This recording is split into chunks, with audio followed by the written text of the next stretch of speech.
Good Thursday morning, everybody. I love sharing pictures and insights from my trip to the Holy Land while I was on sabbatical. And it truly surprised me at the number of holy places and the amount of churches, chapels, and basilicas there were.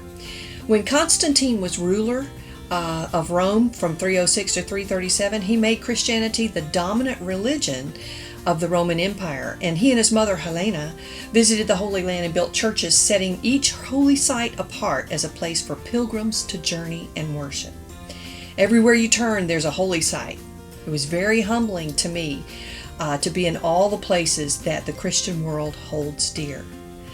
Last week I shared with you about God surprising the shepherds when Jesus was born and had a picture of the shepherd's field from my trip to the Holy Land. Today, I want to share with you some pictures from the Church of the Nativity.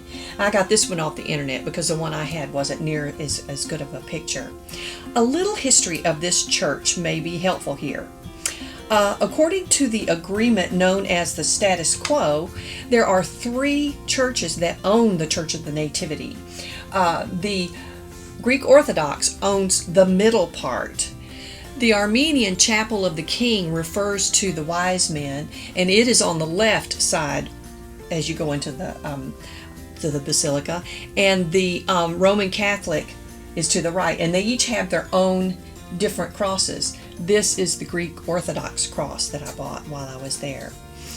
Each of the custodian denomination cares for a specific area of the church, and all hold services, but not at the same time. Now, everyone entering the Church of the Nativity has to go through the humility gate. It's 2.3 feet by 4.3 feet high. Here you see Sue Patrick going into the basilica. And the previous entrance to the church was lowered around the year 1500 to stop looters from driving their carts and horses inside this holy site. Now, today's basilica is the oldest complete church in the Christian world and was built by the Emperor Justinian in the 6th century. It replaced the original church of Constantine built over the cave that venerated Christ's birthplace and was dedicated in 339. Now, when the Persians invaded Jerusalem in 614, they destroyed many churches, but they spared the Church of the Nativity because they saw a mosaic on the wall which depicted the three wise men in Persian dress. Of the four Gospels, only Matthew and Luke offer narratives regarding the birth of Jesus. Of these two, only Luke offers the detail of Jesus' birth in Bethlehem. Luke mentions the manger, but not the cave. And she gave birth to her firstborn son. She wrapped him in cloths and placed him in a manger because there was no guest room available for them. Now, when we were there on February 15th, it was so crowded.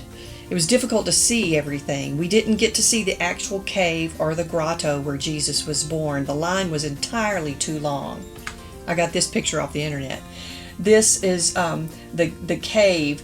The supposed cave where Jesus was born is located under this. Like I mentioned last week, God chose a simple, lowly place for his son to be born, a stable where animals were kept, and a manger or feeding trough was used as baby Jesus' first crib. God was the great equalizer in choosing to come to earth in this way. When Jesus began his ministry, he preached equality before God as well. A very radical thought at that time. Have we progressed since Jesus' time? In many ways we have. However, in some ways we still struggle with class, economic or educational differences, racial differences, and differences in general.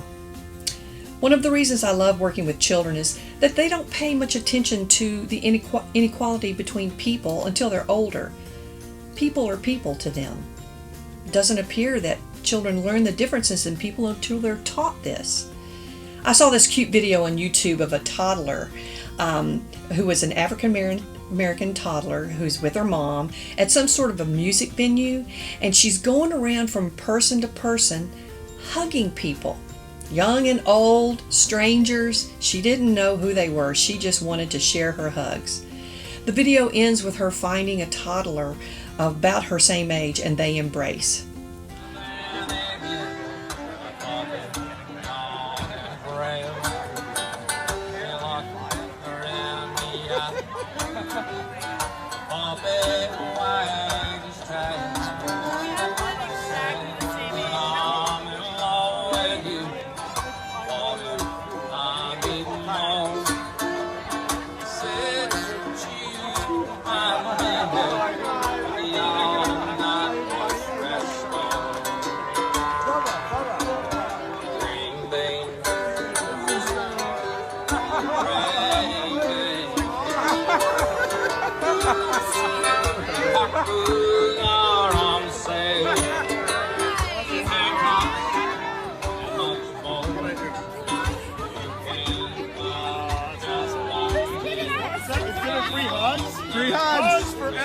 I know, hugs for everyone. Oh, can I get a hug?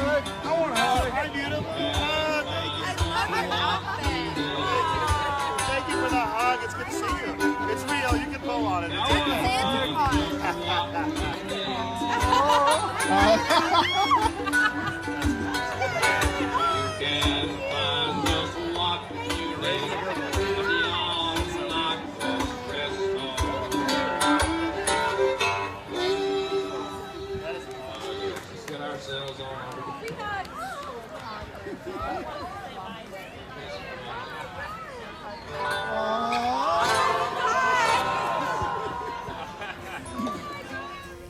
This is such a sweet picture of Matthew 22:26 through 40.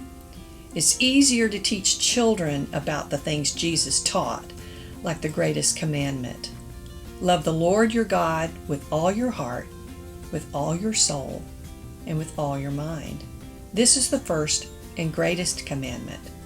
All of the law, the second is like this: love your neighbor as yourself.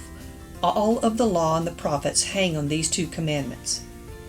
The entire law and all the demands of the prophets hang on these two commandments. Think about that. During these tumultuous days, it forces all of us to think of equality in our country. I grew up in Alabama, the deep, deep South, in the 1960s. Those of you who are as old as me know this was a very tumultuous time as the fight for equal rights between races was raging. Peaceful protests were preached, yet violence was rampant. The same is true today. Most of the protesters today are peaceful, yet the minority who are violent and destructive taint the news. As we journey through these days, may we remember that Jesus was the great equalizer. His preaching and teaching is still radical today. What would happen in our world if we did as Jesus taught? Love your neighbor as yourself. As we continue to journey through these days of quarantine and racial discord, take a moment to think about what Jesus preached and taught. May we all take this time to examine ourselves and pray that God would give us wisdom and insight as to how to talk with our children and each other about the unrest in our world. Love your neighbor as yourself. What does that mean to you? Something to think about.